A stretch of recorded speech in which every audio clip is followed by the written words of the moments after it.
For 80 years, the aircraft carrier has served as the primary tool for global power projection.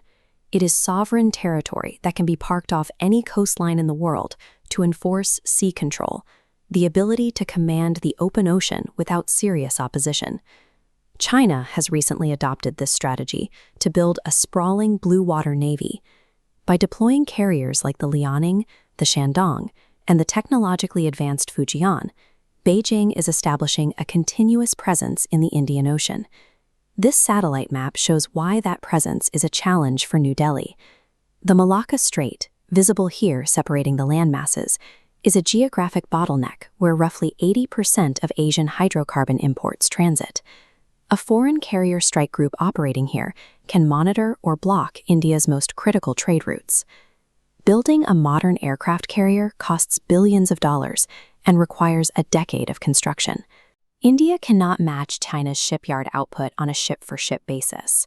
To protect its waters, New Delhi requires a different method to neutralize these floating fortresses. Sinking a carrier is difficult because they travel inside a layered defensive bubble. Modern strike groups use active phased array radars and surface-to-air interceptors to track and destroy predictable ballistic missiles or slower cruise missiles long before they reach the fleet. To bypass that defensive wall, India has invested in high-velocity munitions launched from mobile launchers, like BrahMos 2 and the indigenous long-range anti-ship hypersonic missile. These weapons aren't just faster than their predecessors, they change the physics of naval defense. By combining Mach 8 velocities with unpredictable flight paths, they circumvent the mathematical tracking algorithms carriers rely on to survive. This diagram shows how the weapon achieves its Mach 8 speed using a boost-glide trajectory. A solid rocket booster fires the weapon into the atmosphere. Once it reaches a near-space altitude, the vehicle separates and levels out into horizontal, unpowered flight. This flight path exploits a gap in the radar horizon. Because the Earth is curved, a surface-based radar beam travels in a straight line into space. By gliding at an altitude of 30 to 60 kilometers, the missile stays hidden in a blind spot until it is seconds from the target.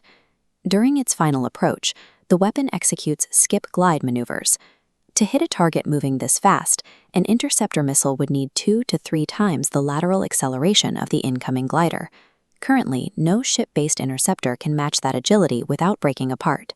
The combination of late detection and unpredictable maneuvering makes even the world's most advanced terminal defense systems mathematically incapable of a reliable intercept. This physics-based advantage supports a strategy called anti-access area denial, or A2AD. Instead of trying to command the entire ocean, a military uses high-end weapons to simply deny an adversary the ability to enter a specific region. As this Venn diagram illustrates, hypersonic boost-glide missiles possess a unique combination of range and penetration. With a 1,500-kilometer reach, a single battery can force a carrier strike group to stay far away from Indian choke points, effectively removing them from the fight. Under this doctrine, India can neutralize the carrier threat without ever having to launch a missile.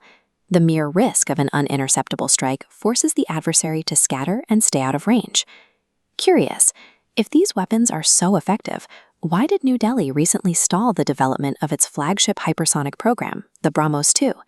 The answer is the cost shock. At roughly $12.5 million per missile, firing a hypersonic weapon at a standard bunker or an airbase is not economically sustainable. They are too expensive to use as general-purpose munitions. There is also a friction in partnerships. Russia has been reluctant to provide full transfer of technology for the scramjet engines, forcing India to pivot toward its own indigenous programs to ensure it isn't dependent on a foreign supply chain during a conflict. Technological superiority is of little value if the military cannot afford to build an inventory large enough to sustain a prolonged campaign.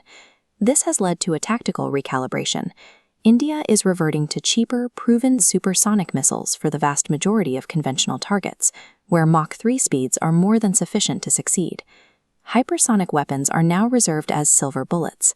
They will be hoarded and used exclusively against high-value targets, such as command centers or aircraft carriers.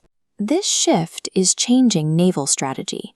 Instead of designing for direct, close-range fleet engagements, navies are preparing for a quiet, high-stakes game of long-range deterrence, where the first ship to be spotted is the first to be destroyed.